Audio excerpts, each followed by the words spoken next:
4 साल से sir government ने एक एमनेस्टी स्कीम लाई है जिससे ये लग रहा था कि गरीब लोगों को फायदा होगा। ये सबों का कंसर्न है। अगर इनमें से एक भी कहे सर उससे सर कुछ लोगों को जिनके घर ऐसे हैं जिनके घरों में 6 मुलाजिम है उनको फायदा हुआ। क्योंकि जब हम देखते हैं सर बिजली फीस जो है सर गाँव में चाहे जिस घर में 6 मुलाजिम हो जिसका घर ऐसा हो और जो गरीब एक कमरे में रहते हैं सर जिनको मजदूरी भी मिलती है सर उनको भी 1560 रुपया सर मेरी रिक्वेस्ट है सर 4 साल से जो एमनेस्टी स्कीम लाई गई कोई गरीब वो फीस नहीं भर सकता। इसमें सर अगर जो AAY BPL अगर एक वन टाइम सेटलमेंट हो जाए एक तो सरकार के खजाने में सर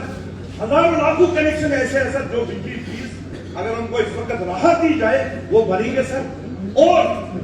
हर महीने सर वो फिर बिजली फीस भरेंगे। जो आज सबसे ज्यादा कंसर्न इस गवर्नमेंट का भी है जो परसों मैंने डॉक्टर फारूक अब्दुल्ला साहब की जुबान से भी सुना कि लोग बिजली फीस नहीं भर रहे सर हर एक बिजली फीस भरने के लिए तैयार है सर लेकिन जो पुराना बिजली फीस बकाया है सर वो नहीं भर पा रहे हैं सर जिसको हम PMAY के तहत 1 लाख रुपया घर बनाने के लिए नहीं दे पा रहे हैं सर जिसको हम 15 किलो चावल फ्री नहीं दे सकते हैं सर वो कहां से 1 लाख रुपया लाएगा सर। तो इसमें सारे MLA के मुझे लगता है सर हर एक का ये कानून होगा सर हर एक इसके साथ में होगा सर कि एक वन टाइम सेटलमेंट इनके साथ हो जाए और सारे लोग फीस भरेंगे हर महीने इंशाल्लाह सभी लोग फीस भरेंगे।